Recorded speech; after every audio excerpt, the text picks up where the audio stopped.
آج کا lecture article 68 اور آرٹیکل 69 آف دی کانسٹیٹیوشن سے ریلیٹڈ ہے کہ آرٹیکل 68 میں سپریم کورٹ کی کو کیا استثناء ملا ہوا ہے کہ قومی اسمبلی میں، پارلیمنٹ میں، مجلس شورا میں سپریم کورٹ کے بارے میں کیا باتیں نہیں کی جا سکتی، اور آرٹیکل 69 آف دا کانسٹیٹیوشن میں پارلیمنٹ کو کیا استثناء ہے کہ سپریم کورٹ پارلیمنٹ کی پروسیڈنگ میں مداخلت کس طریقے سے نہیں کر سکتی۔ My name is Ghulam Sajjad Gopang.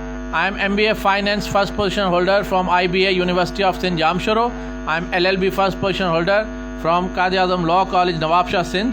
I am the first advocate Supreme Court in the history of Nawab Shah Bar Association, and I am the youngest advocate in the history of Supreme Court of Pakistan. I am practicing mainly at Supreme Court Islamabad, having more than 1000 cases at Supreme Court and having more than 100 cases reported in PLD law books of Pakistan, and my three most famous cases are reported in 2019 SCMR page number 2063, second is reported in PLD 2020 Supreme Court 293, and the third one is reported in PLD 2022 Supreme Court page number 64. My WhatsApp number is 0333 2682 662. مصروفیت کی وجہ سے میں calls attend نہیں کر سکتا، اس لیے جتنے بھی کلائنٹس ہیں ان سے گزارش ہوتی ہے کہ واٹس ایپ پہ میسج کر لیا کریں، میں اور میری لیگل ٹیم جیسے ہی فری ہوں گے تو آپ سے کوآرڈینیٹ کر لیں گے۔ In the light of Constitution of Pakistan, there are three pillars of the state. Number one is legislature, which makes the law. Second is executive, which implements the law. And the third is judiciary, which interprets the law and the Constitution. Article 68 اور 69 ہمیشہ مل کے پڑھا جانا چاہیے۔ جب تک آپ آرٹیکل 68 اور 69 کو ملا کے نہیں پڑھیں گے، آپ کو دونوں جو استثناء ہیں انہیں سمجھنے میں دشواری ہوگی۔ آرٹیکل 68 سپریم کورٹ کو فیور کرتا ہے کہ سپریم کورٹ کے بارے میں پارلیمنٹ کوئی ایسی بات نہیں کہے گی، اور آرٹیکل 69 پارلیمنٹ کے استثناء کے بارے میں ہے کہ سپریم کورٹ انٹرفیئر نہیں کرے گی پارلیمنٹ کی پروسیڈنگ۔ آرٹیکل 68 کہتا ہے restrictions on discussion in Majlis Shura parliament to the conduct of any جج آف سپریم کورٹ اور high court in the discharge of his duties, یعنی پارلیمنٹ کی جو پروسیڈنگ ہے جس میں بحث ہوتی ہے، ریکویزیشنز ہوتی ہیں، پوائنٹ آف آرڈرز ہوتے ہیں، ان میں ساری کارروائی کے دوران کسی بھی ہائی کورٹ اور سپریم کورٹ کے جج صاحب کی جو عدالتی کارروائی یا فیصلہ ہے اس کے بارے میں پارلیمنٹ میں کوئی تذکرہ نہیں ہوگا۔ اس کے بعد پی ایل ڈی 2012 سپریم کورٹ 923 فرماتی ہے کہ simple remarks are to be expunged by the speaker. اگر کوئی سمپل ریمارکس ہے، یعنی عدلیہ کے بارے میں، عدالتی فیصلے کے بارے میں ڈیروگیٹری ریمارکس نہیں ہے، توہین آمیز کوئی الفاظ نہیں ہے، لیکن اپنی رائے دی گئی ہے، تو اس میں جو اسپیکر ہے وہ باؤنڈ ہے کہ اس قسم کی اگر کوئی ریمارکس آتی ہیں تو اسے جو پارلیمانی کارروائی ہے اس سے حذف کیا جانا چاہیے۔ یہ اسپیکر پہ اور چیئرمین سینٹ پہ لازم ہے کہ اگر سینٹ میں ایسی کوئی کارروائی ہوئی ہے جس میں عدالت کے بارے میں کہا گیا تو چیئرمین باؤنڈ ہے کہ اسے جو ایکسپنج کر دے، حذف کر دے، اور اگر اسپیکر ہے اسمبلی میں کوئی بات ہوئی ہے تو اسپیکر اس کا الفاظ کو کارروائی سے حذف کر دے۔ لیکن but the derogatory remarks action should be taken against them.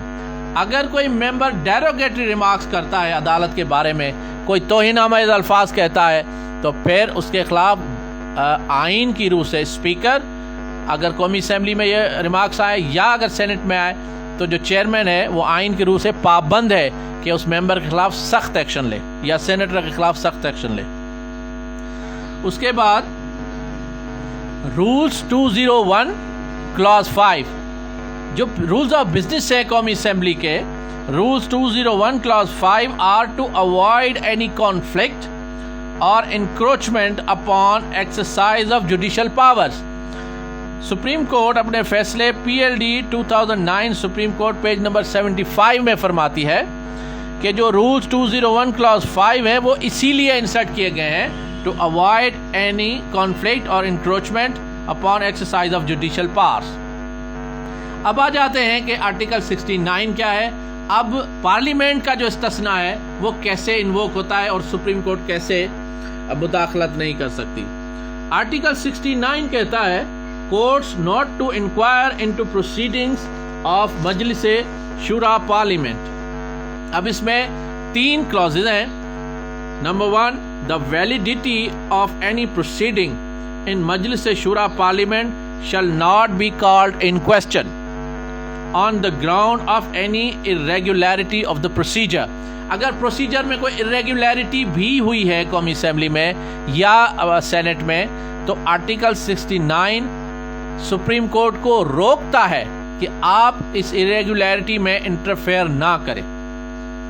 اس کے بعد نمبر 2, 69 کا جو نمبر 2 ہے وہ کہتا ہے کہ نو آفیسر اور ممبر of Majlis Shura parliament in whom powers are vested by or under the constitution for regulating procedure on the conduct of business for maintaining order in Majlis Shura shall be subject to the jurisdiction of any court in the respect of exercise by him of those powers. اس میں بھی عدلیہ کو bound کیا جاتا ہے, روک دیا جاتا ہے کہ آرٹیکل 69 میں جتنی بھی پروسیڈنگ پارلیمنٹ میں ہو رہی ہے اگر کوئی پروسیجرل اس میں irregularities بھی ہیں تب بھی عدلیہ اور ہائی کورٹ سپریم کورٹ میں انٹرفیئر نہیں کر سکتی. نمبر 3 میں in this article مجلس Shura parliament has the same meaning in the article 66. یہ وہی ہے جو آرٹیکل 66 میں ڈیفائن کیا گیا. اب آ جاتے ہیں کہ سپریم کورٹ کی ججمنٹس اس کے بارے میں کیا ہیں.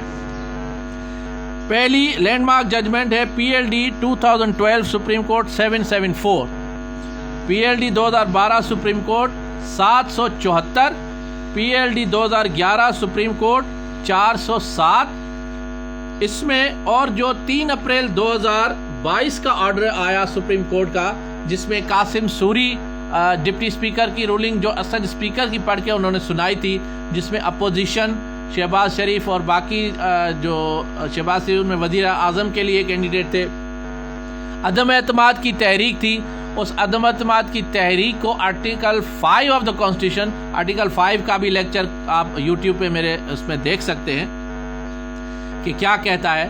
آرٹیکل 5 کے زمرے میں اس عدم اعتماد کی تحریک کو ڈسمس کیا, پھر suo motu notice supreme court نے لیا اور سپریم کورٹ نے پھر 5 ممبر بینچ نے یک طرفہ فیصلہ دیا, متفقہ فیصلہ دیا, یک طرفہ نہیں متفقہ فیصلہ دیا 5 کے 5 جج صاحبان نے کہ یہ ڈپٹی اسپیکر کی جو رولنگ ہے, یہ اسپیکر کی جو رولنگ ہے یہ آرٹیکل 5 کے زمرے میں نہیں آتی اور یہ ڈسمس کی جاتی ہے, سیٹ اسائڈ کی جاتی ہے اور ریکال کی جاتی ہے اور دوبارہ عدم اعتماد کی تحریک اپنی جگہ سے پروسیڈنگ کرے گی.